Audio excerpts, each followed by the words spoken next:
são próximas, né? A Colômbia tem eleição em maio do ano que vem, o Chile também tem uma eleição próxima. E o que a gente está vendo, tanto em Colômbia como em Chile, que são dois países com governos de esquerda, é uma piora dos níveis de aprovação. Então a Colômbia realmente se destaca, né, com o Petro, está indo com 33% de aprovação e 64% de desaprovação. Né? Na Colômbia não tem reeleição, mas mostra a dificuldade de você fazer um sucessor bastante grande. E no Chile também o Boric tem mostrado uma piora na margem, foi para 57% de reprovação, 40% de aprovação. 40% é uma linha d'água ali bastante importante também, mais para não se reeleger ou fazer sucessor do que continuar no poder. Então dá a sensação que Colômbia e Chile vai ter essa alternância. O Brasil, na mesma régua, o Lula tem piorou de novo, né? Foi de 51 para 53 na questão da desaprovação, a aprovação ficou igual a 46, que é um nível melhor do que os parceiros. 46 é um nível bom, é um nível competitivo para a eleição nas estatísticas históricas. Tá?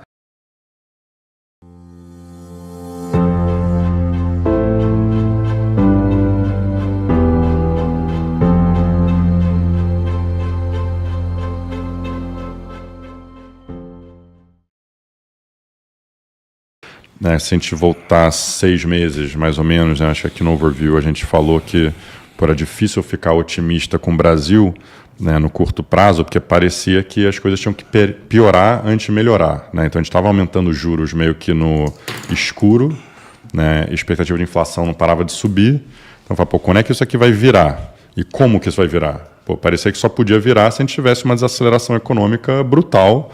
Né? Então vamos ficar aumentando juros, aumentando juros, aumentando juros até alguma coisa quebrar. Então a gente ficava com medo que, né, para, né, ter essa alternância de poder, antes teria que ter uma economia muito ruim e talvez alguma coisa disruptiva. Esse era o primeiro medo. Né? Ou a outra opção é que a economia está fine, porque está fazendo muito estímulo econômico, e aí a popularidade continua alta, continua fazendo políticas erradas, e seria meio que continuação do ano passado. Então, essas eram as duas opções na mesa. Né? Então, parecia difícil eu ficar positivo. A gente meio que conseguiu ter um soft landing, né? Eu estava brincando assim, né? Parece que era quase impossível, né? Lembra nos Estados Unidos, vai ter que ser hard landing, porque como é que a inflação cai, todo aquele debate. É que a gente conseguiu meio que ter um soft landing no sentido que, né, a gente está tendo esse PIB desacelerando, né? Mas começou a ver a inflação virando bastante, né? Dramática essa mudança de 8 para 5, né?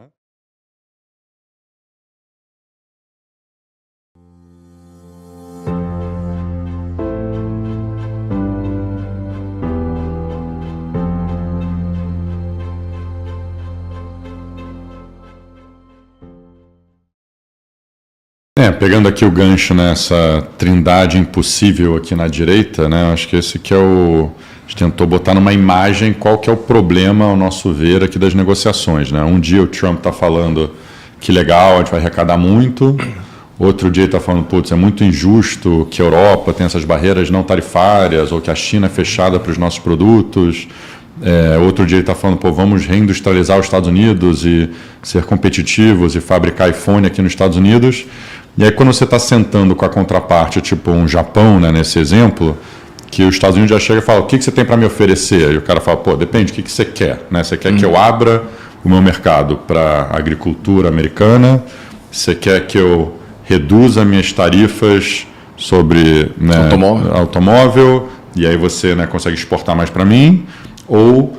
Mas aí você tem que zerar a sua tarifa? Aí os Estados Unidos falam, não vou zerar minha tarifa, que eu quero arrecadar. Aí o Japão, então por que eu vou zerar a minha tarifa se você não vai zerar a sua tarifa? E aí, ou você quer que as empresas japonesas fabriquem carros e tudo, que muitas já fazem, mas né, mais, tipo o SoftBank está investindo bastante nos Estados Unidos, invista nos Estados Unidos, gera empregos, especialmente nos estados, né, que o Trump quer fidelizar mais e tal, e aí você zera a minha tarifa. Não, mas se você investir no meu país e zerar a minha tarifa, e eu zerar a sua tarifa, aí eu não vou ter receita, e aí você não vai abrir para mim. Então, tipo, né, uma coisa meio que conflitante com a outra. A gente já viu isso, né, em várias situações. Né? Por exemplo, Taiwan, TSMC vai investir bastante nos Estados Unidos. Então, será que eles vão ter uma isenção? Vamos descobrir, né, logo mais. Europa está falando, pô, eu zero minhas tarifas, a Inglaterra, né, zero minha tarifa industrial e sei lá o quê. E os Estados Unidos, pô, mas eu não vou zerar minha tarifa. Então fica um negócio que a gente não sabe se vai gerar. Então a gente tem meio que 3 metas ao mesmo tempo, né? Lembra um pouco a trindade impossível da política monetária, né?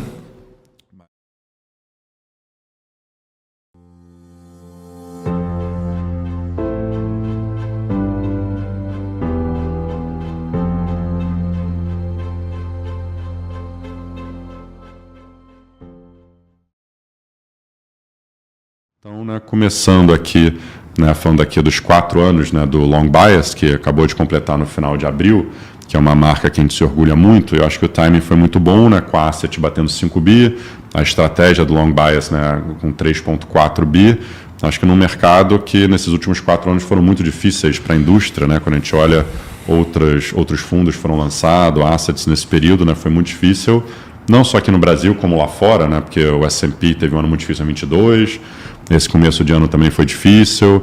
Então a gente quis aqui reforçar um pouco assim do que a gente faz para começar, né? Mas eu acho que o timing ficou legal, né? Que a gente teve a cota 2 do fundo, né? Então conseguimos comemorar aqui, né? Deu mais de 100% de retorno desde o começo do fundo, num período que, por coincidência, o CDI ou o MSCI World redeado, né? A gente sempre lembrando o que é redeado, aqui não tem exposição cambial, a gente faz o hedge, então você ganha diferencial de carrego do CDI com o LIBOR ou SOFR lá fora, né, e tem um custozinho aí do cupom cambial.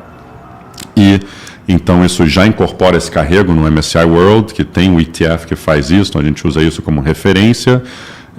E deram mais ou menos 52%, 54%, e a gente deu 101%, então quase, né, praticamente o dobro aí dessas referências. Né, hoje, né, já com esse mês andando, já estamos exatamente no dobro também. Eu acho que, e aqui na direita a gente lembra um pouco que o nosso fundo é diferente, né, tem um pouco essa ideia de como que você se compara com outros fundos, né, acho que alguns olham a gente como um fundo internacional, o problema é que aqui no Brasil não tem hedge fund, né, internacional, quase todos os fundos distribuídos aqui são long onlys, então a gente acaba tendo menos correlação com eles do que até com o multimercado aqui no Brasil, o fundo de long bias aqui no Brasil, que também tem muita exposição internacional. Então acho que também o jeito, né, aqui na direita a gente mostra a nossa exposição líquida. Então, por ser um hedge fund, a gente tem uma exposição long, tem uma exposição short, tem uma exposição líquida, que é a diferença das duas coisas, e dá para ver que é mais ou menos 60%, né, ao longo do tempo, que é a nossa exposição líquida.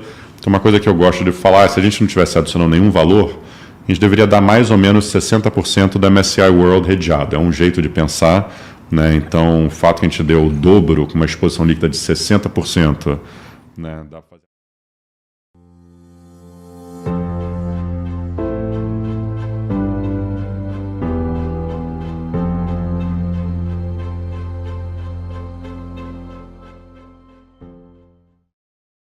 Um pouco diferente, né? Essa questão mais geopolítica e gasto com defesa, né? Acho que esse gráfico a gente chamou bastante atenção, né? Como assim, os Estados Unidos hoje gastam 40% de todos os gastos militares do mundo. Se você comparar com o Reino Unido, quando o Reino Unido era a potência dominante, chegou a 25%. Tá? O ponto é que os Estados Unidos conseguem sustentar isso, né? É um custo alto para o país, é muito por isso que o Trump e alguns membros do Tesouro falam sobre as regiões que se beneficiam da proteção americana deveriam pagar por isso. E muito vem exatamente pelo gráfico de baixo, né, que aí é projeções do CBO baseado no orçamento aprovado. Os gastos com defesa vão cair em relação ao PIB até nos próximos 10 anos, enquanto que os demais gastos vão subir, né? Gastos com Seguridade Social, com Medicare, né, especialmente gastos com juros. Essa linha cruzou em 24, né? Por que tem esse destaque? É um pouco na linha lá do Niall Ferguson, né, que ele diz que, historicamente, toda vez que o império passa a gastar mais com juros da sua dívida do que com defesa, é o turning point, é o início do processo de enfraquecimento dessa potência. E ele levantou esses dados, enfim, históricos.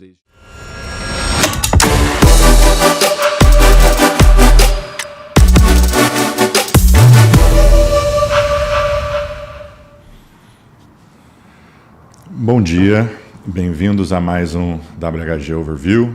Eu sou Andrew Ryder, gestor da WHG Global Long Biased. Estou aqui com o Fernando Fenólio, nosso economista-chefe. Bom dia, Andrew. Vamos lá. Vamos lá? Com emoção hoje? Quase. Sempre. Bora. Tanta coisa acontecendo, né? Maximizar o tempo. Tinha que ir para a mesa lá um pouquinho antes. Então vamos lá. Então a gente botou aqui, dado que a gente está hoje no dia que é 13 de agosto, Sim. A gente botou até sexta passada, porque também agosto já teve umas movimentações, então a gente botou todo o preço aqui do mês de julho, mais a primeira semana de agosto. Dá para ver que, né, criptomoedas foi, né, coisa que se destacou. A gente vai falar um pouco de stablecoins aí, daqui a pouco, que realmente foi uma novidade, passou essa lei no Congresso americano, teve um impacto aí especialmente nas altcoins, né, excluindo o Bitcoin, as outras. A bolsa foi bem, né, nos Estados Unidos, resultados de empresas, né, de tecnologia foram muito bons. Eu acho que essa onda de AI, a gente vai falar mais dessa vez, nessa revolução, acho que está ficando mais claro para todo mundo que está só no começo, e quem está bem posicionado e está atraindo mais capital e tal, e voltando, né, esse excepcionalismo americano, vamos dizer. E na outra ponta, na Europa, que ficou 0-0, apesar de ter feito um trade deal, né, com os Estados Unidos, que teve uma semana lá que performou muito bem, mas até com isso não conseguiu andar muito. Quando a gente vê lá MSCI EM, né, muito Ásia, né, que está liderando isso. Vocês viram que China foi muito bem esse mês, mas também, né, Taiwan, Coreia, né, com todo esse boom aí de AI continuando. E lá embaixo, commodities, né, continuando indo mal, né, petróleo 0-0, mas se você pegar a cesta de commodities caindo nesse período, né, que é um período S&P fazendo novos highs e tal, China indo bem, mas commodities indo mal, então acho que é um cenário um pouco diferente do que a gente tinha nas últimas décadas, né, realmente sendo liderado de novo aí por tecnologia, e o Brasil, né, que teve toda essa, zona, vou usar um termo técnico aí, né, Choque negativo. Choque aí de tarifa e, né, confusão geopolítica, etc., que a gente vai falar mais. O último slide está bem legal, então fiquem até o final. Então aqui na direita a gente tem, né, as cestas de ações, eu acho que é meio que na linha que a gente falou, né, eletrificação indo bem, coisa de AI, semis na Ásia, AI basket, coisa de tecnologia, Japão foi bem também nesse período. Né, fazendo um deal com os Estados Unidos. E no outro lado, né, saúde, healthcare nos Estados Unidos indo muito mal, né, o governo, né, querendo cortar o preço das drogas, e as empresas também de GLP, né, que tem essas soluções aí para obesidade, né, Novo Nordisk e Eli Lilly, né, indo muito mal nesse período. Brasil e Latam aí também chamando atenção, e gás natural aí que realmente está colapsando, assim, né, até mais do que o petróleo, né, então essa ideia do Trump ter energia barata, que é importante aí para ser competitivo para AI, também está funcionando por enquanto.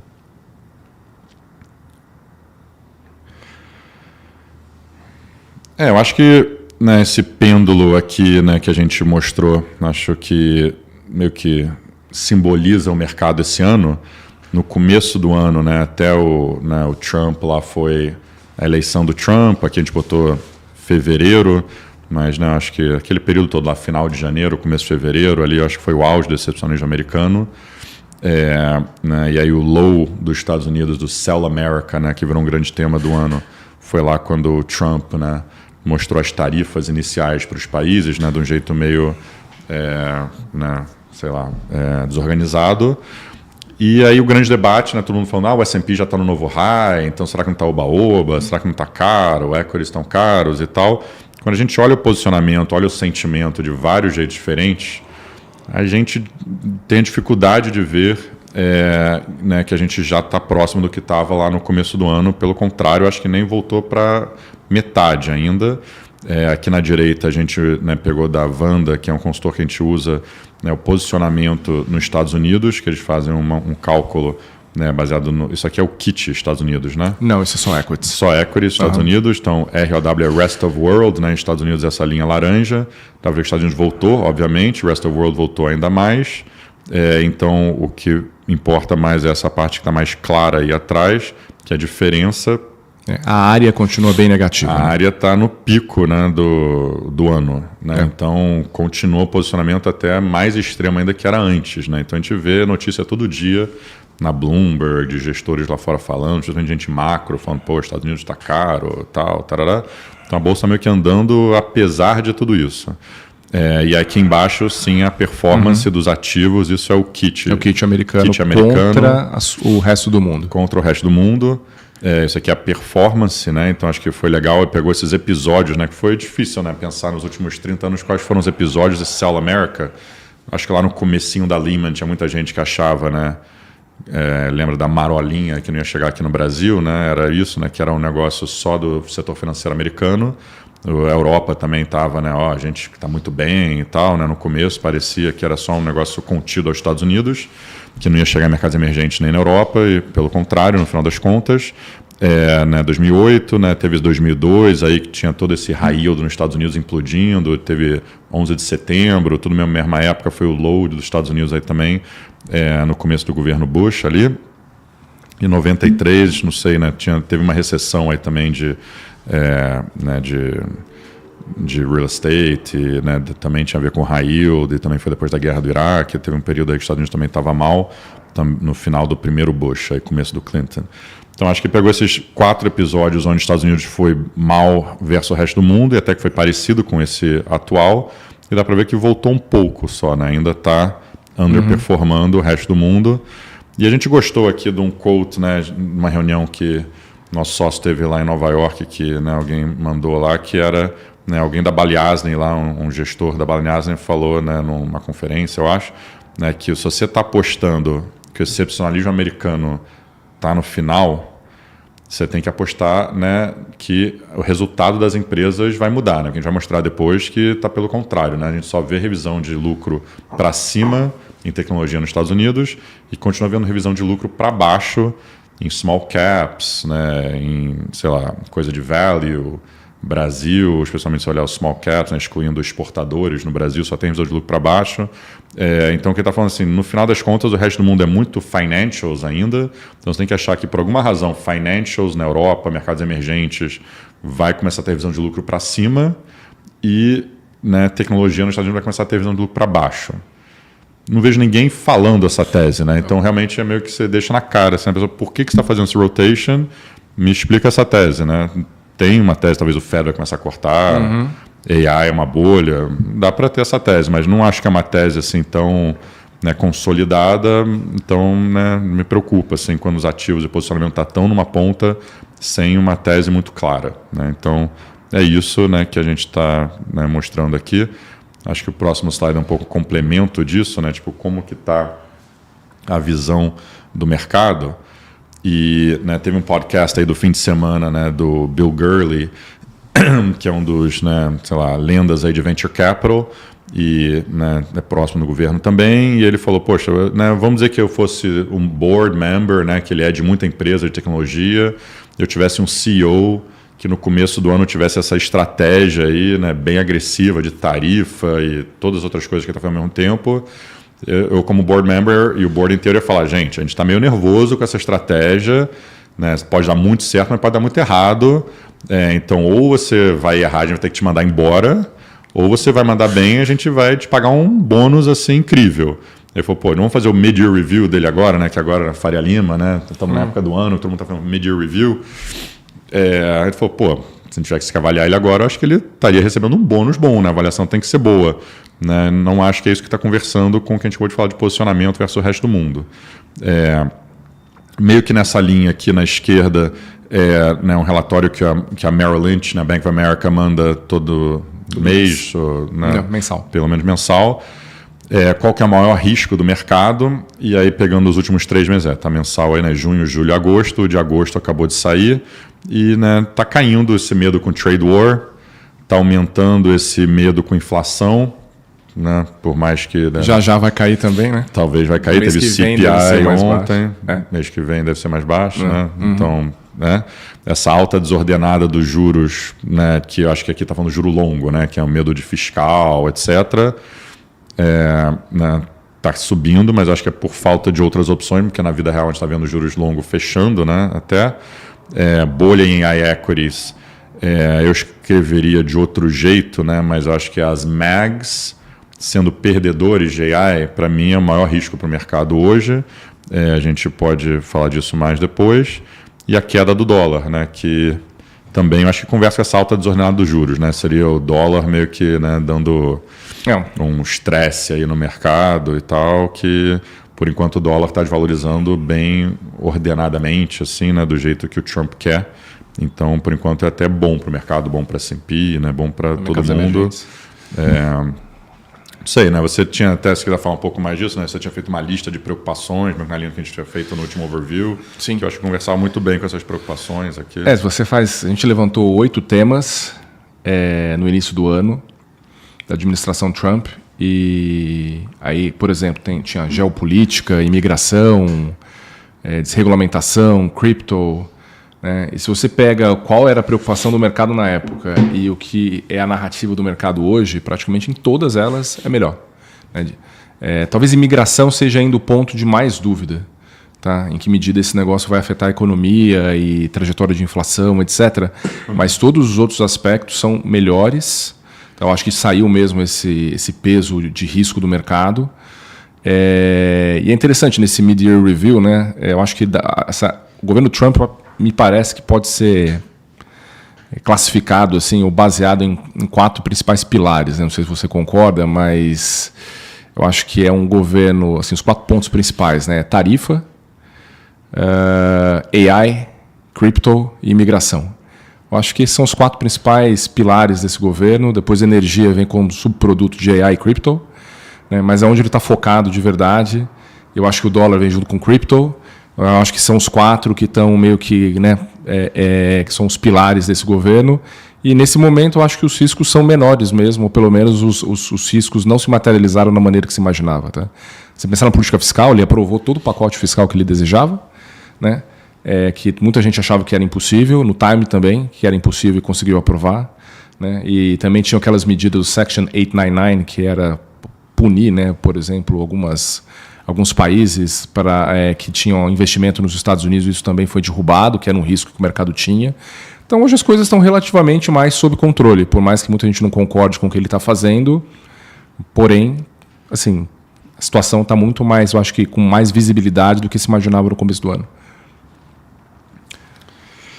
É isso, mas aí quando você olha esse gráfico no meio aqui, então 60-40 está indo bem, né? Treasury está segurando, né, bem, aí, apesar de todas as, né, pessoas preocupadas. O S&P também voltou fazendo novos highs. E o que está realmente ficando para trás é o dólar, né? Então acho que a gente vai falar aqui um pouco disso, né? Porque eu acho que se você tivesse perguntar para a gente no começo do ano, né, ou sei lá, para o mercado no começo do ano, era o trade mais consensual, era long dollar, né? Era o excepcionalismo americano.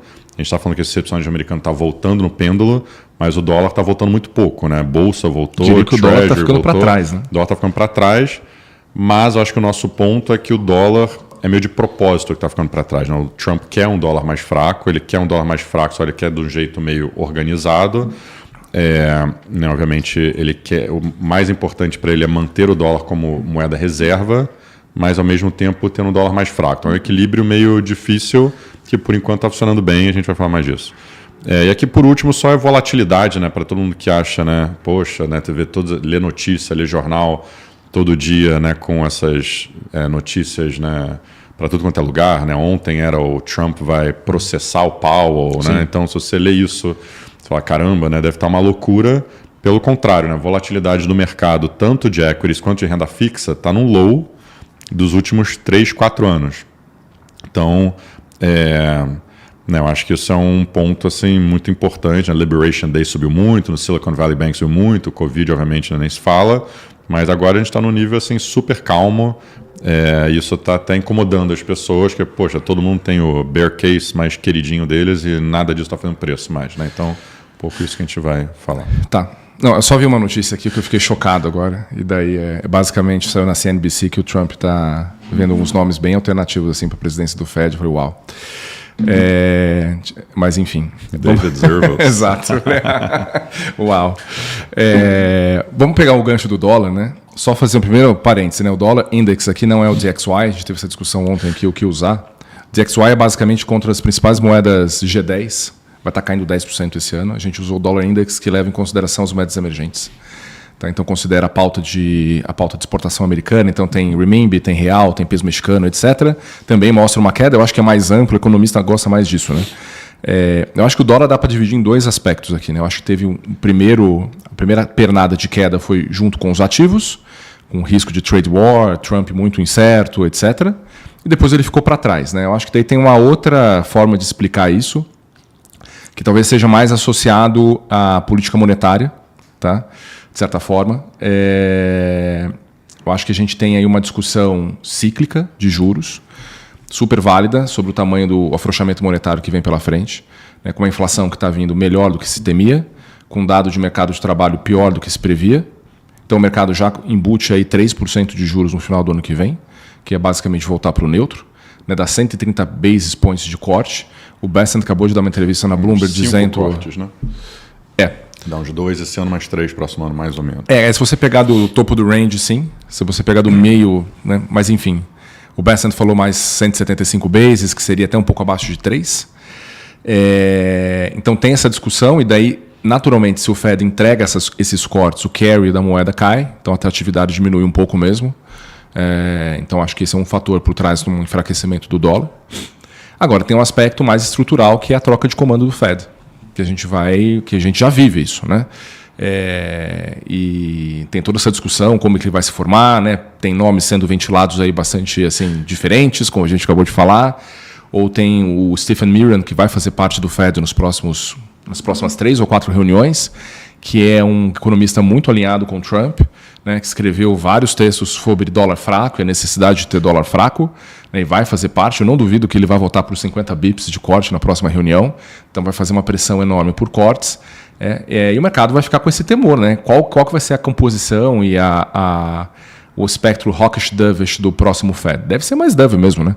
Se você pegar o que o Powell falou no último press conference, né, que ele deveria subir juros, dado que está tendo uma alta de inflação vindo de tarifa, naturalmente vai ser mais dovish do que isso, né? Eu acredito que dentro de um espectro hawk-dove vai ser dentro do que a economia permite, não acho que vai ser grosseiramente dovish. Né? Mas aquela coisa, num cenário como o atual, você consegue ter avaliações bem diferentes, como o Powell mais hawkish, ou o Waller dizendo, a inflação é totalmente transitória, o mercado de trabalho está desacelerando, tem que cortar juros agora. Né? Então acho que é um pouco nessa linha, podendo cortar um pouco mais, só que o mercado tem esse receio do que vem pela frente, e esse bearishismo com o dólar continua. Né? Se você pega essa pesquisa da Goldman, né, qual a visão para o dólar, né, você tem uma massa de investidores ou bearish, que é negativo, ou um pouco negativo. Né? E dá para ver quanto que virou. Né? No final do ano passado estava no máximo bullish aí dos últimos 10 anos, e agora está no máximo bearish aí dos últimos 10 anos. Virou por completo. E também posicionamento, no mesmo relatório da Merrill, né, o dólar é o ativo que tem um posicionamento mais negativo, ou seja, que está mais vendido ou que os investidores menos têm. Em relação a uma média histórica, ninguém quer o dólar. Tá? Então tem esse aspecto cíclico, estrutural, a gente entende. Tá? Agora, uma coisa que é importante, né, que eu acho que é um dos slides mais relevantes aqui dessa apresentação, na parte macro, é essa aprovação... Só queria falar rapidinho do slide anterior, Diga. Só para complementar. Muita gente, eu acho que vocês vão ver, né, falando por aí, como que a inflação está subindo, né, com tarifas. Se analisar o número de ontem, era um número alto. Se olha o one year inflation, a inflação desse ano, etc., né, vai ser mais alta que a meta, obviamente. E ainda assim o mercado está pressionando cortes, fala, será que o mercado não está viajando, não está muito leniente, complacente, sei lá. Não sei, o que você... eu acho que o mercado está sendo guiado, tem várias interpretações, né? Você tem a interpretação de que o mercado está sendo guiado pelo que ele acha que será a política monetária. Ele fala, olha, o Fed vai indicar esse próximo Fed vai ser mais dovish mesmo, vai ser meio Waller. Tem 90% de corte em setembro já, né? Não, já tem. Eu acho que o dado de mercado de trabalho foi um game changer, de certa forma, né? Eu estava um pouco na dúvida, depois daquele dado do mercado de trabalho, eu falei, agora eles vão jogar a toalha. Está um pouco restritivo, tira um pouco da restrição, mas eu acho que tem um pouco de função de reação. Acho que o mercado acredita que o próximo banqueiro central, tipo Waller, vai look through a inflação. Não, mas é isso. Eu acho que se você olhar para o mercado, né, o one year, né, que a gente já mostrou aqui no passado, está 2,40 no nível que está nos últimos, 4 anos. Assim, né? Então, acho que o que está subindo é a inflação de curto prazo, mas o mercado está bem tranquilo com a inflação depois disso. Né? Acho que esse é o ponto. A gente não está vendo a tarifa ser um game changer para a inflação por enquanto. Pelo contrário, tem outras coisas tipo housing está desacelerando, labor market está desacelerando, então o mercado está bem tranquilo com a inflação. Acho que...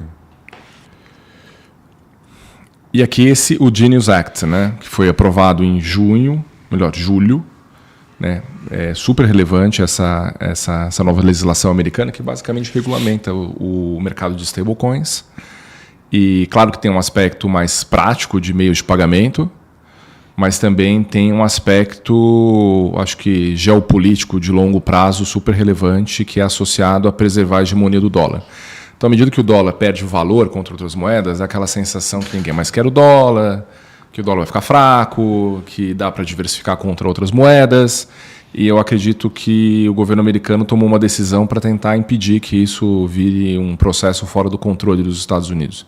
Que o que a gente esteja vendo agora é só um ajuste de preço relativo e não simplesmente o abandono do dólar como uma reserva de valor. E eu acho que a grande sacada deles foi lastrear a emissão de stablecoins a T-bills. Ou seja, se você acredita que esse mercado de cripto vai crescer, e tende a ser muito grande, porque vai ser usado como meio de pagamento, não é simplesmente reserva de valor como o Bitcoin, e você lastreia em T-bills, você vai ter que passar pelo sistema americano, você vai ter que passar por ativos americanos. Né? Cada emissão de stablecoins vai ter que ter um T-bill lastreado, e esse mercado pode crescer muito ao longo do tempo. Né? O Bessent diz que pode sair de 250 bi para 3,7 tri em 5 anos. Né? Multiplicar por mais de 10 vezes. Pode ser exagerado, pode não ser, mas certamente é para cima esse número. Eu acho que foi, de novo, né, se você fizer uma digressão, né, o que está acontecendo um pouco agora, a gente tem visto nos últimos anos, né, um desejo de desdolarização genuína mesmo. Se você pegar a China, desde 2013 não compra Treasury. Né, nos últimos anos tem usado meios de pagamento digital para não usar o dólar. Tem feito acordo comercial com os países asiáticos e a Rússia em renminbi. Né? O Lula, nosso presidente, tem falado muito sobre não usar o dólar, usar outras formas de pagamento que não é o dólar. Né? E a gente sabe que o dólar foi o garoto propaganda aí do mundo da desdolarização. Né? Exatamente. Por isso que a gente tomou essas tarifas. E a gente sabe que a hegemonia do dólar é super relevante para manter os Estados Unidos como uma hegemonia econômica e geopolítica e tudo mais. Isso nos últimos 70, 80 anos. Tá? Então tem esse desejo e eu acredito que, de certa forma, o Genius Act é uma forma de responder a esse desejo, né, e tentar usar um pouco do que foi feito no passado de uma maneira mais moderna. Então, se você pegar o paralelo histórico, o dólar sempre teve lastreado em alguma coisa. Né? Depois da guerra ao ouro, né, que foi entre 1946 a 1970, né, com Bretton Woods. Depois, a partir de 1970, a grande sacada, né, quando Bretton Woods quebrou, lastrear a compra de energia em dólar. Né? O acordo feito só se vende petróleo em dólar. Você não pode comprar em outra moeda. Tá? E daí aquele excesso de dólares era reciclado em Treasury. Treasury virou o ativo de reserva de valor.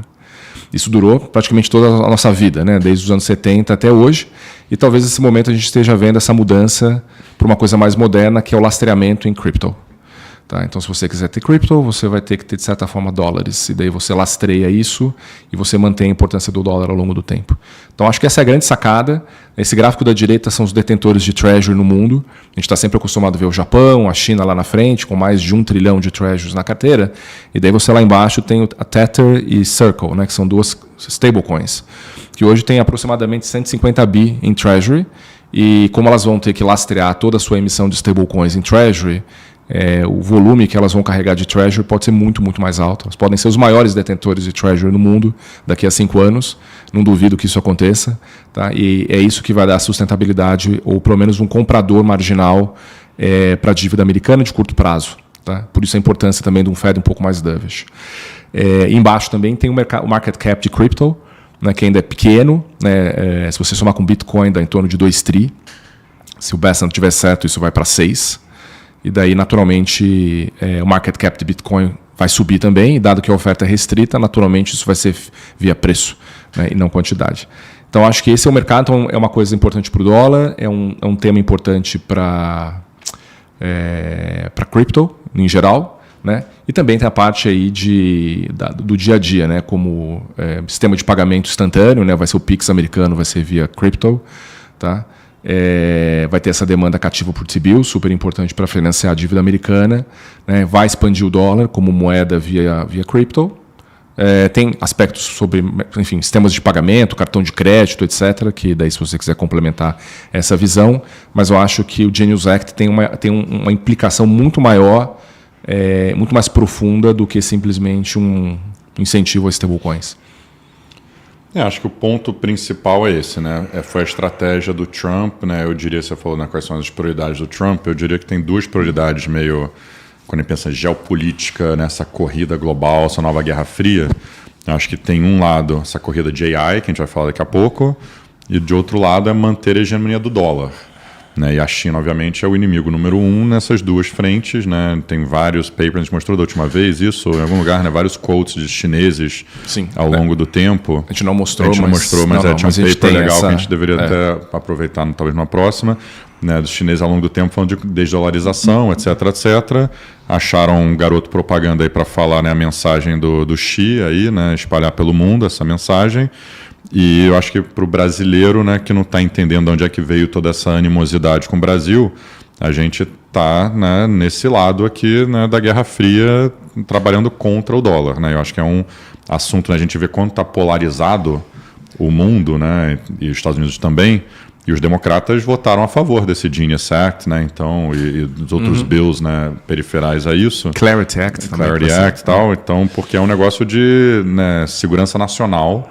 Então, é um consenso, né, dos Estados Unidos que isso aqui é muito importante. E, que não foi falou, acho que tem duas mensagens principais aqui. Primeiro é essa, geopolítica, e segundo é que o dólar pode enfraquecer, mas que isso é o plano mesmo, mas ao mesmo tempo continuar sendo a moeda reserva. Essa que é a missão deles. Vou falar bem rápido desse slide, é meio que um gancho para o resto, tá? Isso aqui todo mundo já sabe. A economia americana tem, por um ângulo, está perdendo força mesmo, né? O payroll foi super fraco, o PIB está desacelerando quando você limpa os efeitos do trade war. Né? Você pega esse número de também crescimento de empregados no Mag 7 depois de 2022 muito baixo. Expectativa de renda por faixa de renda. Também, se você pegar das pessoas de mais baixa renda, super baixo, né, tá parecido com o que foi na pandemia. Então, assim, tem alguns setores da economia que estão realmente sofrendo, né? Housing, pessoas de baixa renda, o consumo está perdendo força, o mercado de trabalho, a contratação parou, por mais que a demissão tenha crescido. Então, tem alguns setores realmente que estão desacelerando e que demandam esse corte de juros, por isso que o mercado precifica um pouco disso, né? Nem vou entrar aqui na polêmica do BLS. A única coisa que eu falo é que esse dado realmente é ruim, cara. Eu estou há 20 anos nessa vida e é muito difícil projetar esse negócio. Eu garanto que todos os meus amigos economistas que projetam esse negócio sofrem. Mas a forma como ele abordou foi errada. Mas que o dado realmente é de chorar, Não sei se o cara novo vai ser melhor, né? Esse é o problema, pode piorar ainda mais. Mas que o dado do payroll é chato, Imagina se o Powell tivesse esse dado antes da última reunião, né? Ele teria até cortado os juros nessa reunião de julho, não teria tomado a pressão que está tomando. Será que ele vai ser dovish no Jackson Hole? Então, não sei. Né? Parece que vai, né? Vamos ver. Mas, enfim, esse aqui é o panorama, tá? Agora tem outras coisas que estão indo bem, né? Que agora a gente vai começar a mudar um pouco mais aqui para o lado micro e de AI. Posso fazer só claro. Exatamente. O próximo slide é Stock Market is not the economy, né? Então a gente vai falar disso que muita gente vê, Estados Unidos está acelerando, deve ser ruim. Mas, na verdade, né, o S&P não é o mercado.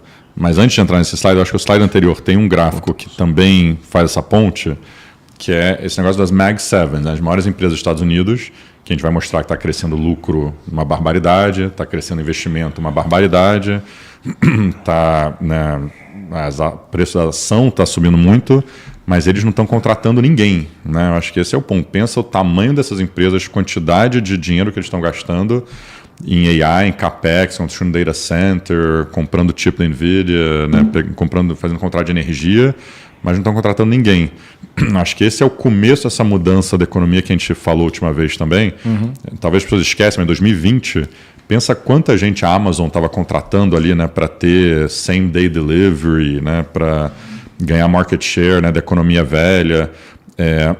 Os preços que eles estavam pagando de salário, né, teve toda essa pressão de salário para cima, que aumentou muito, né? Porque você não tinha A Amazon meio que ferrou o mercado aí, né, de blue collar, que se chama, né, de empregado mais low-end, que o cara estava ganhando, estou esquecendo agora, acho que era tipo $25 por hora para trabalhar lá com a logística dele de e-commerce, entrega, né, queriam matar UPS e FedEx e tal, e, né, isso em várias partes da economia, né, várias coisas de food delivery, né, tudo isso estava bombando, e agora é um crescimento do PIB muito diferente, né? Então acho que esse aqui é um gráfico bem importante, assim, que a gente está começando a ver, né, o AI, né, disrupt vários empregos, especificamente empregos white collar, né? Então tipo de gente, né, executivo, assim, não estão contratando tantos advogados, contadores, contador, esse tipo de coisa. Quem está saindo da faculdade, de faculdades boas, está com dificuldade de arranjar emprego porque o AI está substituindo muito desses empregos que, né, tem muita produtividade, que é exatamente a ideia da produtividade. Vai lá. A gente mostrou na última live esses gráficos, né? Exatamente. Acho que isso aí é impactante porque pode lá chegar meio vazio. Para as empresas é muito bom, para o mercado isso é muito bom. Quer falar do primeiro gráfico e depois eu... dessa emenda, só porque eu acho legal essa discussão, né? A gente já trouxe uma coisa parecida com isso há, sei lá, 1 ano e meio, que a gente já falava que alguns setores da economia estavam crescendo 10%, que são setores novos, né? E eu acho que continua a mesma toada. A gente tem aqui, chamou de PIB privado, eu tirei importação, exportação, por causa do trade war, governo também. Vamos pegar só consumo e investimento e quebrar isso. Se você olhar as linhas aqui, laranja e vermelha, elas estão caindo como o gráfico anterior eu mostrei, né? O PIB está desacelerando mesmo. Só que quando você pega o que é relacionado à tech, que é 9% hoje, pelo menos na estatística oficial, isso está crescendo quase 9%, né? Então está tendo essa bifurcação mesmo, né? O que é coisas relacionadas à tecnologia, um ritmo muito forte, e o resto está desacelerando porque é afetado por juros, housing, enfim, consumo, mercado de trabalho, etc. E tem uma mega discussão se esse número está mensurando direito, né, o que a gente está vendo hoje. E talvez não esteja, porque a forma como a estatística é construída ela é baseada numa matriz econômica de alguns anos atrás, né? O censo só vai atualizando isso, né, e vai capturando essas tendências, mas tendências novas provavelmente não captura. Então tem muita gente aí que acha que, cara, o PIB está crescendo de verdade muito mais do que a gente está vendo por esse boom de produtividade e AI, mas só que não vai capturar e o census não tem culpa disso, é assim que funciona contas nacionais. Talvez daqui a 5 anos vai revisar o PIB para trás e a gente vai ver que o PIB é muito mais alto por esses setores. Porém, hoje a gente já vê essa dicotomia entre os dois, né? Eu acho que é super importante até para pensar dinâmica de economia também mercado, né?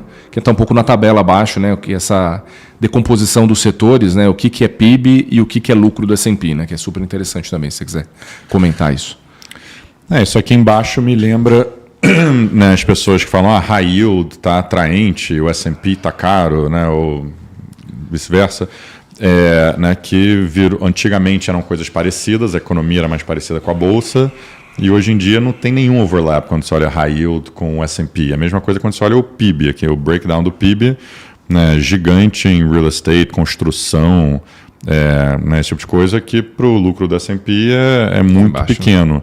E vice-versa, né, tecnologia é muito alta, que a gente acabou de falar, não necessariamente está contratando tanta gente, e é pequeno no PIB. Né? Então, se olha a diferença, né, participação no lucro do S&P menos participação no PIB, né, você vê que é muito diferente.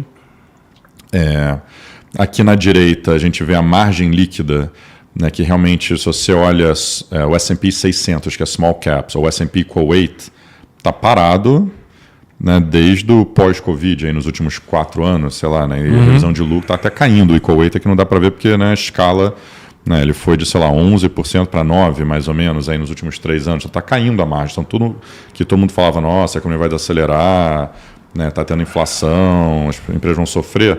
Isso está acontecendo em boa parte do mercado, né, mas as Mag 8, né, as maiores empresas americanas, a margem não só é muito mais alta, como está acelerando e está tomando share e já representa, né, uns 40% do S&P. Né? Então está muito diferente o que é o S&P e o que é a companhia mediana, vamos chamar assim.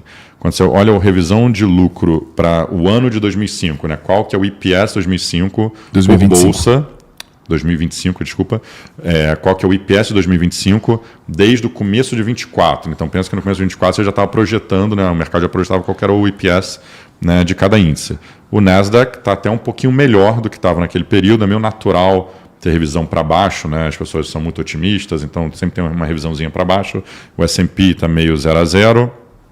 Equal Weight S&P cai 6%, Europa cai 10%, Small Cap, Estados Unidos cai 19%, e aí começa, né? China cai 26%, né? Se olhar as A-shares, né? As ações locais na China, e Small Caps Brasil, né? Que está barato, né? Sempre está barato, né? Pô, caiu 43%, né? Então é difícil, né? Saber se está barato mesmo, né? Acho que múltiplo baixo e múltiplo alto não quer dizer barato ou caro, né? Isso é uma coisa que, né, as pessoas têm dificuldade assim, de ver, mas, né, a gente vê. Por que o PI é tão baixo? A gente já viu isso aqui, né, vários IPOs aqui no Brasil que cai 40%, fala, não, é um negócio técnico, porque multimercado vendeu, sei lá o que, tá, mas por que caiu mais 50% depois? Porque o fundamento era ruim, né? Então não tinha nada a ver com isso. Na verdade, quem vendeu caindo 40% mandou bem de ter vendido, né? Então, quantidade de empresa, né, que o lucro meio que desapareceu é impressionante. Mas é isso, e na China também a gente está vendo, né, isso não para, assim, a gente tem vários outros gráficos que a gente mostra, já mostrou no passado, revisão de lucro na China para baixo do A-shares, né, da economia real, vamos chamar assim, não para de cair. Não, só um comentário, a gente falou que bolsa não é economia, também vale para o Brasil, só que o inverso, né? Exatamente. Porque nos Estados Unidos a economia está meio mal e a bolsa super bem. Isso. E no Brasil a economia está bem e a bolsa super mal. E a gente vê essa frustração dos clientes, né? Falando, poxa, mas a economia está bem, minha empresa está indo bem, sei lá o quê, eu tenho um small cap aqui na física que está mal e está barato, né? Aqui está explicado o porquê. E os Estados Unidos exatamente o contrário, né? As Mag 8 lá, a margem só subindo, só crescendo, só entregando resultado.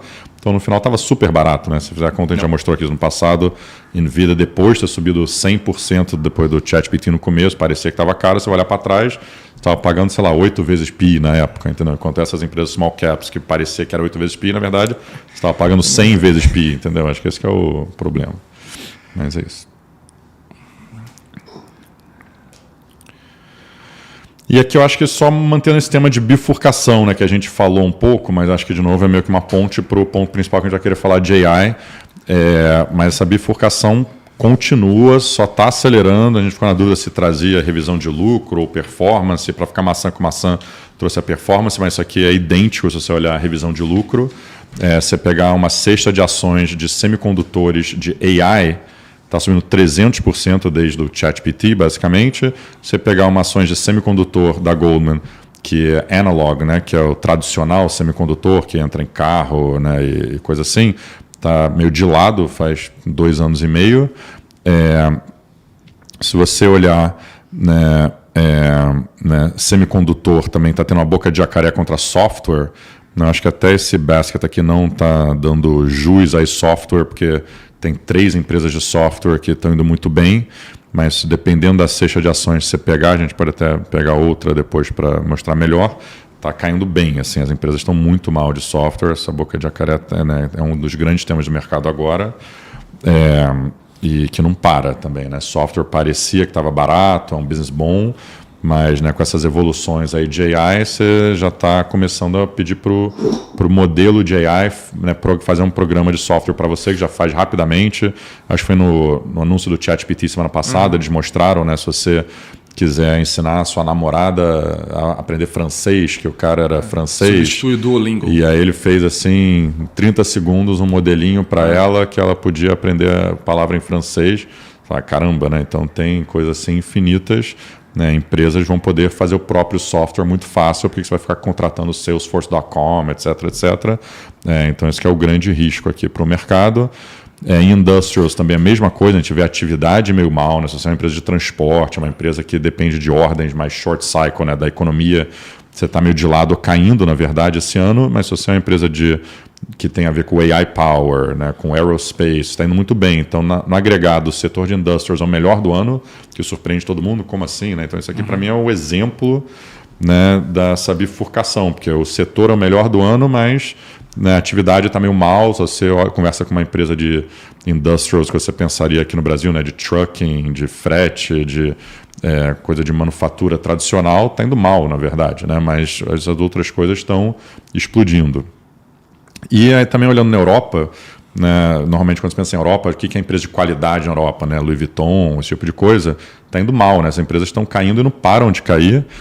enquanto se você é uma empresa de industrials, né, de energia, vamos chamar assim, que entrou nesse AI Power Basket, que é global, você está bombando assim, os resultados assim, incríveis, né, de Siemens Energy, Schneider, né, esse tipo de cara, não para de subir, revisão de lucro também não para de subir para cima. Né? Então está uma bifurcação assim, no mundo, que eu acho que é importante isso quando o brasileiro, né, que não tem muito jeito de ter essa exposição aqui no Brasil, fora talvez Embraer, aí, né, no aerospace, uma outra coisa, né, acho que você vê que, né, o mundo está todo indo numa direção, assim, por isso que o Brasil está ficando um pouco para trás, que a gente vai falar um pouco depois. Isso aqui é só para falar do earnings aqui do S&P, né, que eu acho que é uma coisa que a gente, né, mostrou, acho que ano passado, esse crescimento anual de lucro, né? Você pensa Mag 7 e o resto do S&P, as outras 493 empresas. Quando você tirou a foto lá em junho do ano passado, esse era o grande tema do mercado. Poxa, as empresas de tecnologia já subiram muito, mas se você extrapolar para o futuro, porque, né, se você estivesse fazendo essa foto, que é esse gráfico aqui de cima, você quer desenhar, e você está olhando para trás, você vê que em 2024, esses caras cresceram, sei lá, 50% a 100% lucro, e as outras empresas cresceram meio que zero, né, meio que a inflação, assim, né? E aí você olhava para frente e falava, agora isso aqui vai convergir. Né? Então, olha o final de 25, olha 26, isso é mais ou menos a mesma coisa. Pô, não faz sentido o múltiplo ser muito mais alto, papapá. Aí se você for para baixo, tira a foto hoje, que é meio que a realidade que aconteceu, você vê que a realidade foi uma manutenção do que estava rolando antes. Né? Então, em vez de 12% de crescimento no primeiro trimestre das Mag 7, foi 50%. Em vez de 21%, no segundo foi 47%. E os outros 493, em vez de 14% de crescimento, foi 11%. Em vez de 18%, foi 6%. Então, e agora a gente está olhando para frente, mesma coisa, mas em 26% vai convergir. Né? Vai ter o mesmo crescimento. Será que não é para comprar essas outras empresas, sair das Mag 7? Bem, vamos ver. Né? Mas o que está acontecendo é que a previsão é meio que todo mundo bota no modelinho uma convergência para o normal e está acontecendo o contrário, tem uma bifurcação, está acelerando. Assim, né? Isso você acha que nem a gente, que a AI está só no começo, isso, né, pode durar muito tempo e talvez é o grande tema da nossa carreira, né, que muitos estão perdendo e olhando assim, na direção errada. É isso. Aí aqui em cima também a gente vê quantidade de empresas que estão batendo resultado, né? Eu acho que também, que a gente falou no último overview, nos últimos dois, eu acho, a barra ficou muito baixa, né? Com toda essa zona aí do trade war, todo mundo ficou preocupado com tarifa, etc. Aí você pode ver que, né, a quantidade de empresa que beat, né, que bateu o resultado praticamente all-time high, excluindo lá o Covid, né, e quem está missing também praticamente all-time low, excluindo o Covid, né, que também foi um período, obviamente, único.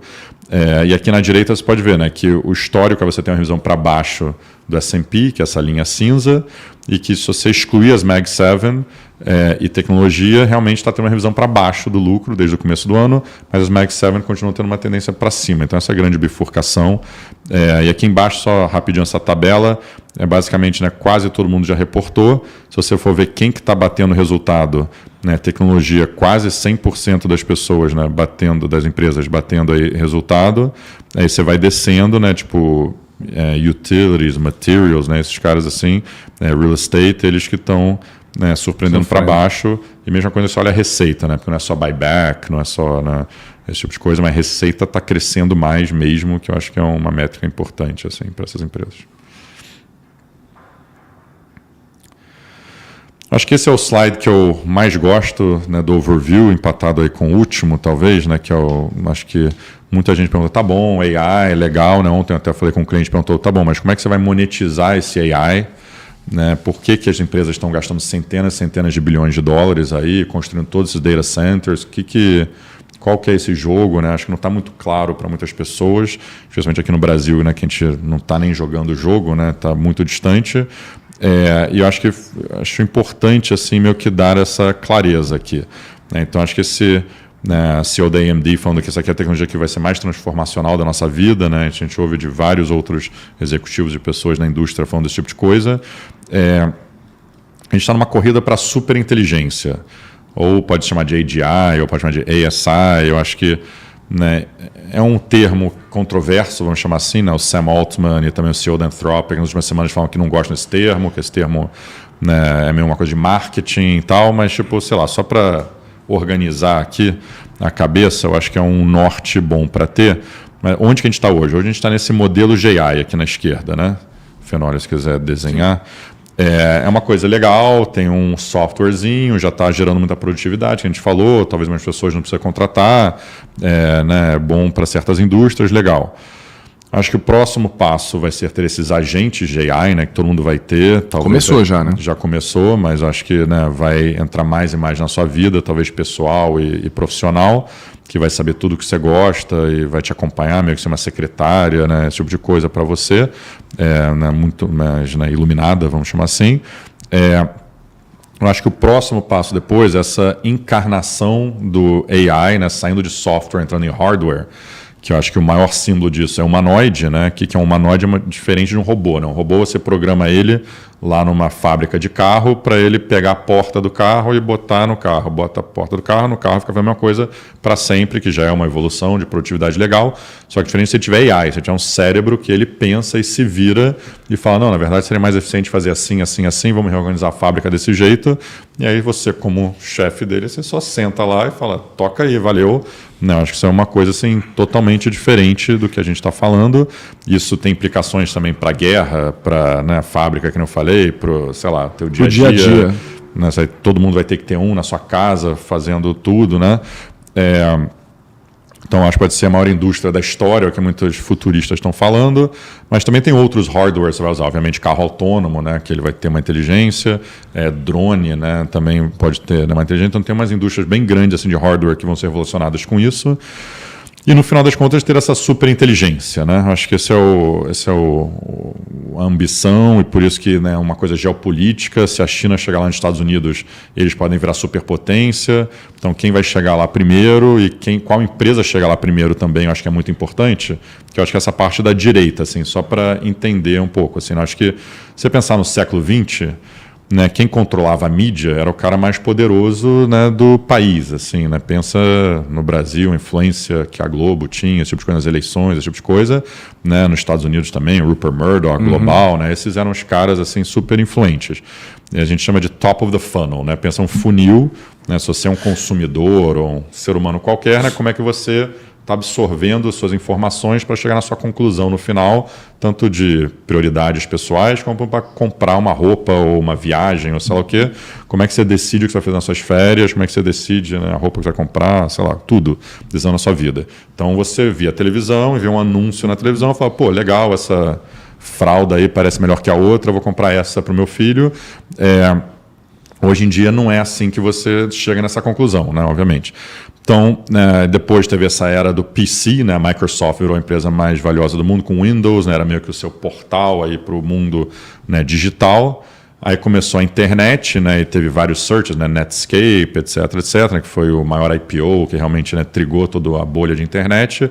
Eventualmente, Google virou o vencedor disso, né? Eu diria que, né, até o App Store, né, ser criado, você ficava ali no computador e você entrava e falava, então, vou search aqui, o que eu estou procurando, qual que é a minha dúvida, sei lá o que, e o Google que está te direcionando. Então, ele que é o topo do funil, que está te direcionando onde que eu vou na minha vida, assim, decisões. Então, ele é muito influente. Então, todas as empresas de tecnologia tinham que pagar um pedágio para a Google, né, de alguma forma.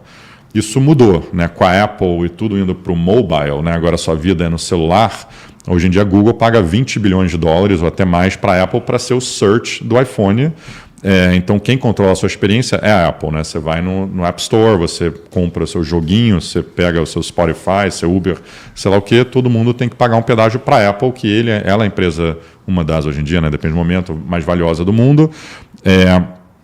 E agora, talvez a gente está entrando em outro momento, que é desses AIs, né? Então, esse é o ponto. Quem tiver o modelo de AI que é super inteligente, que é o que todo mundo usa, esse também é um grande debate, né? Como é que isso vai entrar na sua vida, etc, né? Será que é quem tem tecnicamente a melhor coisa? Porque para a Apple não foi isso. Na Apple, o telefone não necessariamente era o melhor telefone, o iPad não era o melhor tablet, nem o primeiro, né? Antes, né, aqueles iPods e tal não eram o melhor, não eram o primeiro, nem eram o mais barato, só que por várias razões o ecossistema ele conseguiu ganhar.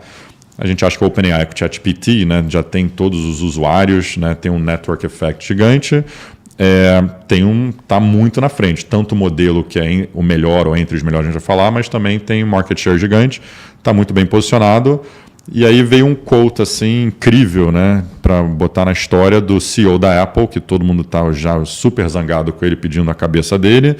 Ele falou no resultado agora, semana retrasada, eu acho, é difícil ver um mundo onde o iPhone não está vivendo nele. E tá todo mundo falando, pô, Apple, você fica só fazendo buyback, né? Fez, sei lá, 800 bilhões de dólares de buyback nos últimos anos, e não está investindo nada em AI, está ficando para trás de todo mundo. Qual que é a sua estratégia de AI? Ele fala, não, vamos ter que usar o iPhone. Exatamente isso que está em jogo. E, né, a OpenAI, ChatGPT, né, o Sam Altman, que é o CEO, comprou, né, comprou a empresa do Johnny Ive, que é o cara que desenhava o iPhone, designer, chief designer, né, de iPhone, iPad, tudo no auge lá do Steve Jobs, então é um cara, né, visionário, que ele estava montando uma empresa para ser o que é a próxima coisa, e o Sam Altman comprou ele, e tudo indica que eles estão trabalhando em alguma coisa que é meio que um AirPod, ou óculos, ou meio que watch, alguma coisa que é uma coisa física que não é um telefone, que vai ser o jeito que você se comunica com o mundo, que você absorve as informações do mundo, que vai te orientar, vai lembrar todos os restaurantes que você gosta, quando você está fazendo uma reserva, já faz a reserva para você, vai quando você está andando na rua, tipo, qual loja que está em promoção, sabe, esse tipo de coisa. Então, ele vai ser o topo do funil agora. Então, esse é o jogo, tipo, quem vai ser a entidade mais influente do mundo, tanto para o consumidor, quanto para o governo, quanto para a defesa, para tudo, é essa entidade. Então, esse que é o jogo e todo mundo está investindo infinito. E esse quote do Tim Cook lembrou Steve Ballmer, que era o CEO da Microsoft, né, porque a Microsoft ainda era, né, o cara, e o Steve Jobs estava lançando o iPhone e todo mundo falou, pô, esse iPhone aí não vai dar certo, entrar em celular, né, tem Motorola e Nokia, esses caras dominam. E ele falou, putz, não vai ter nenhuma chance que esse iPhone vai ser grande, esquece. E virou um quote assim, né, histórico, vamos ver se o Tim Cook cometeu esse mesmo erro ou não, mas é isso que está em jogo, né? Acho que isso é importante, assim, é o maior mercado assim, do mundo, da história, né, revolucionário. E aí, semana passada, teve esse evento ChatGPT 5 que foi lançado, que eu acho que é um passo importante nessa direção, né, do AGI. Né, chama o que você quiser, cada um tem sua versão. Né, e o Sam Altman, né, que é o CEO, falou que, né, é um especialista legítimo com nível de doutorado em qualquer assunto. Né, então, você tem o seu, né, assessor ali, né, genial.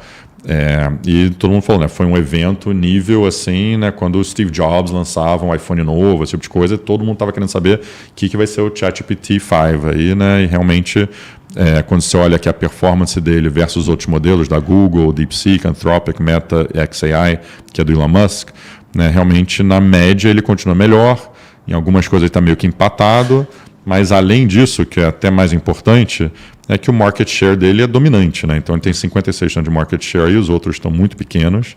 Isso pode mudar? A Google com Gemini pode fazer uma parceria com a Apple? Vamos ver, né? Esse é o jogo. O Google está investindo muito para fazer o catch-up, obviamente, né, outros também. Se você olhar também, isso é no mercado do consumidor. Aí tem o mercado do enterprise, que é aqui embaixo, estou indo no sentido do meu relógio aqui no slide. É outro jogo, né? Anthropic é muito grande, né? A Google também com o Gemini é muito grande, o ChatGPT está um pouco atrasado nesse jogo, mas isso também é um mercado, né, intensamente competitivo. E aí o custo aqui na esquerda, porque eu acho que é importante, né? Todo mundo falar, o custo está caindo de energia, também de chips, de processamento. Isso é importante, isso é essencial, né, para a gente conseguir, né, disseminar essa tecnologia e poder, né, todo mundo ter acesso a um modelo assim, mais avançado que até um ano atrás, né, era proibitivo o custo. Né? Falei demais aí, então vamos acelerar. Aqui, meio que a periferia do AI. Então, uma vez que você entende o tamanho do negócio que está em jogo, todo mundo está investindo pra caramba. Acho que teve esse quote de outro podcast do Gavin Baker, que é um investidor de tecnologia, que falou, pô, isso aqui é muito diferente do Internet Bubble, que ele fala, no Internet Bubble, as empresas estavam investindo em fibra ótica infinito, capex infinito, que é o que acabou quebrando todo mundo lá em 2002, 2003, e não tinha demanda. Aqui era meio que constrói essas fibras óticas que vai ter demanda. Hoje em dia é o contrário, né? Tem tanta demanda que eles estão investindo tanto em data center como tanto tipo da NVIDIA que não tem oferta o suficiente, né? Então, por isso está todo mundo tentando fazer esse catch-up. E aqui a gente mostra como Estados Unidos e China são os grandes players. Capex com infraestrutura, se você olhar, né, o histórico assim, de data center, 1% do PIB, é parecido com esse boom de telecom. Não é 2020, né? Acho que é 2002 aqui, está errado isso aqui. Tá, do telecom, né, da época do Internet Bubble. e das ferrovias lá no século XIX foi muito maior, né? Então acho que essa é uma coisa transformacional desse nível que a gente está vendo nos Estados Unidos. Aqui o Zuckerberg tweetou esse negócio mês passado que a gente achou legal, né? O tamanho do data center do Hyperion que ele está fazendo.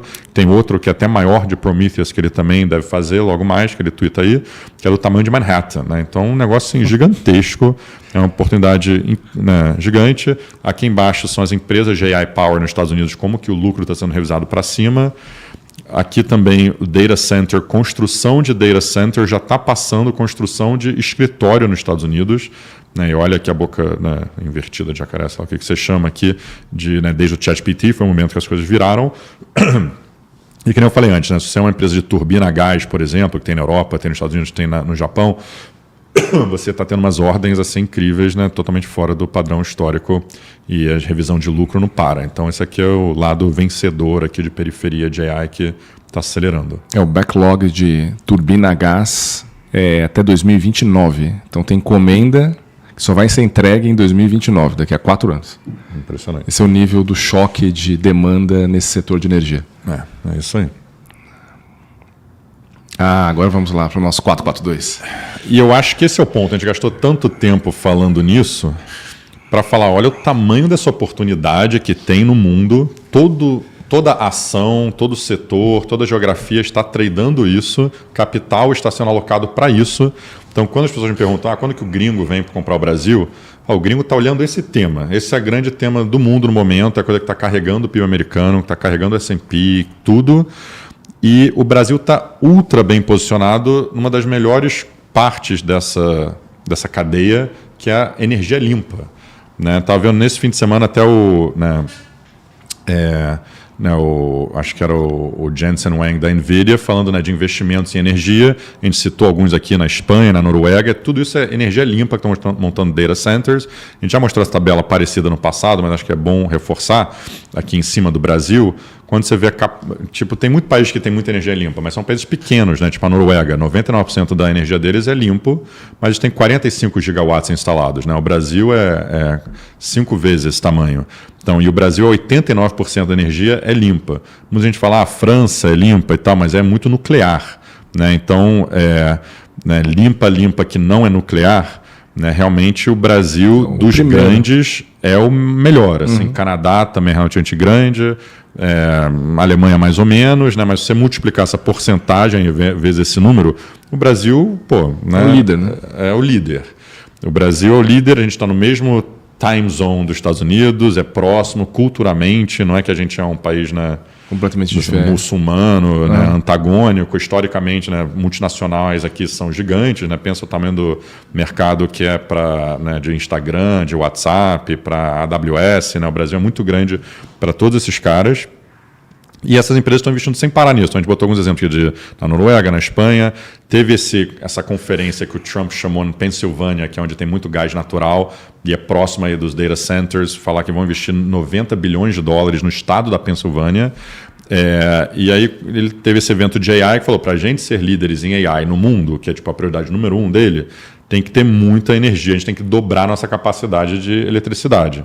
E aqui a gente botou, que a gente já meio que referenciou, mas não falou o número, né? O CAPEX das empresas, dessas Mag 7s, quanto que está aumentando, né? Então, esse trimestre foi revisado para cima bastante, né? Todas as empresas, e aí você vê que parecia que estava estagnando, que a gente mostrou em outros slides, né? Olha, 24, 216 bi, 2025 vai ser 350 bi.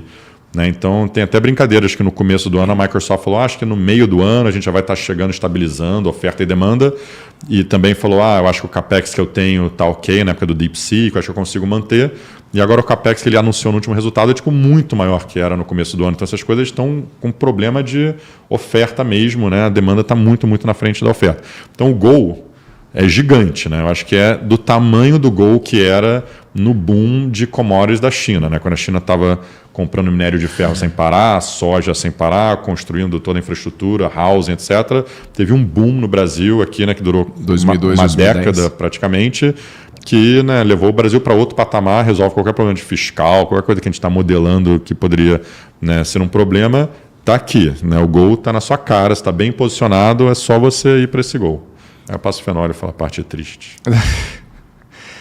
O problema é que a gente está jogando para o outro lado, né? A gente não está nem chutando a bola para fora do gol. A gente está fazendo gol contra. Ficar sentado na bola já era melhor. Era melhor ficar só trocando bola ali no meio de campo, mas não, a gente está se esforçando para fazer gol contra. Né? Eu acho que a gente selecionou aqui algumas manchetes de jornal recentes, né? Que vão exatamente na contramão disso. Né? Então, tem a regulação de Big Tech, que ontem, de novo, foi mencionado esse tema, né? Numa entrevista do Lula. Você vai anunciar hoje alguma coisa? Vai anunciar alguma coisa sobre esse tema hoje. Tem a questão da desdolarização, né? Que o Lula é o garoto propaganda. E a gente acabou de falar do Genius Act e como isso talvez tenha sido também um dos gatilhos para a tarifação brasileira no mês de julho. Né?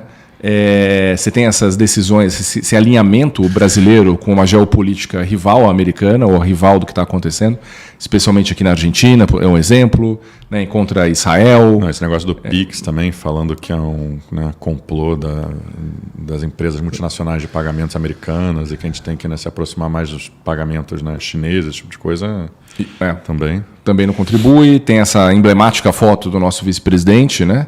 Com membros, vamos dizer assim, líderes do eixo do mal. Né? Então, se você é um gringo ou você é um americano e vê esse tipo de notícia e vê esse tipo de imagem, esse tipo de declaração, naturalmente o Brasil entra numa rota ruim. Né? E a rota ruim no momento que você teria que se posicionar bem para capturar essas tendências que estão começando. Talvez no momento que o Brasil quisesse acordar para esse tema e quisesse posicionar para eles de verdade, talvez seja tarde demais. E daí outros players globais já se posicionaram. Né? E daí para você tomar essa posição de quem já se posicionou, é mais difícil. Né? E eu acho que quando a gente vê esse tipo de posicionamento, eu acho que só reforça para mim assim, uma espécie de miopia muito grande desse governo, né, que é incapaz de ver essas tendências, né, e também uma política econômica muito pequena, né, muito focada só em como que eu fecho as contas públicas no ano que vem, e não tem uma visão de país e uma visão de mundo e para onde tem que posicionar o país para se beneficiar dessas tendências que sempre acontecem. Né? É uma visão muito míope, pequena, né, muito focada só na política fiscal e na parte geopolítica totalmente desconectada dos grandes agentes que estão evoluindo a economia e o mundo na direção correta. Né? A gente está ficando cada vez mais para trás.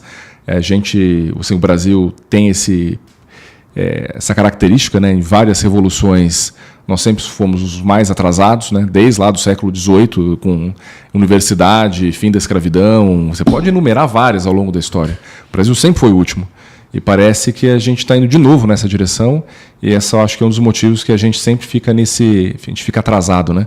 Eu vou até comentar aqui, acho que no mês passado, há pouco tempo atrás, veio uma chinesa para o Brasil, né, de Venture Capital, né, e o nosso sócio aqui, o Gustavo Campanha, participou do almoço com ela, e daí ela veio, é a terceira vez dela no Brasil. Ela veio em 2008, acho que ela veio em 2012, uma coisa assim, no início, né, da década passada. 18, então. Acho que foi 2008, 2018 e agora em 2025. E daí qual que foi a frase dela, né? Pô, tô aqui, o Brasil não mudou nada nos últimos... São Paulo não mudou nada nos últimos 15 anos. Está igualzinho. Né? Se você vai para a China, você vai para Xangai, é uma cidade completamente diferente hoje do que do que era em 2008, né? Então a gente está sempre nesse dia da marmota. O trânsito piorou, né? Talvez o trânsito piorou. As coisas ruins elas sempre evoluem bem, né? Exatamente. Né? O Andrew também aí, né? Quase mata a gente aqui do coração. Mas as coisas ruins evoluem, as coisas boas não. Né? E dá essa sensação de Groundhog Day, né? Dia da marmota. A gente está sempre preso na mesma situação e a gente está de novo perdendo essa oportunidade, porque, enfim, tem uma miopia muito grande aqui da nossa classe política em todos os aspectos. Acho que o ponto, assim, sem entrar em política exatamente, mas acho que o ponto aqui do mesmo jeito que o Trump teve esse summit lá, ele chamou os CEOs das maiores empresas e falou o que eu preciso fazer para você ter energia barata. Aí eles falam, tem que fazer deregulation aqui, tem que acelerar permits para ter, né, mais gás natural, tem que ter mais permits para eu poder ter energia própria. Então, hoje em dia, né, a gente vê as empresas tipo Meta e Microsoft etc., investindo em plantas próprias mesmo deles, então eles conseguem acelerar como eles têm acesso à energia. Eu acho que isso está faltando para o Brasil, né? Era para a gente, em vez de chamar uma reunião em Brasília dos BRICS com, sei lá, Bolívia, Cazaquistão, etc., era chamar uma reunião em Brasília e falar, a gente é o país da energia limpa, Elon Musk, Zuckerberg, Sam Altman, todo mundo vem cá, deixa eu botar vocês para conversar com os empresários brasileiros de energia, vamos sentar aqui numa mesa, vamos ver o que a gente pode fazer, porque isso aqui são investimentos de 10, 20 bilhões de dólares em um AI data center gigantesco que podia ter... De longo prazo, no Nordeste, então é um investimento de longo prazo que eles têm que realmente pensar, esse país é um aliado, esse nosso dado do consumidor, sei lá, é sensível, né, financiamento, tem que ter clareza de investimento, vai ter que ter essa infraestrutura certa, tarará. Então são investimentos assim, gigantescos que podia estar tendo nos lugares do Brasil que tem energia barata, né, mais próximo dos Estados Unidos, que revolucionariam nossa economia. Em vez de a gente estar chamando esses caras para cá, a gente está brigando com os mesmos caras, são exatamente os mesmos caras, a gente está brigando com o Elon Musk, né, com o Zuckerberg, falando mal das empresas multinacionais, como se eles fossem um problema, na verdade são solução, né? Isso que o mercado inteiro está trazendo no mundo inteiro e a gente está chutando para o gol errado. É basicamente isso. É isso, depois dessa nota otimista, a gente termina por aqui. Muito obrigado aí por participar de mais um WHG Overview e a gente se vê na próxima.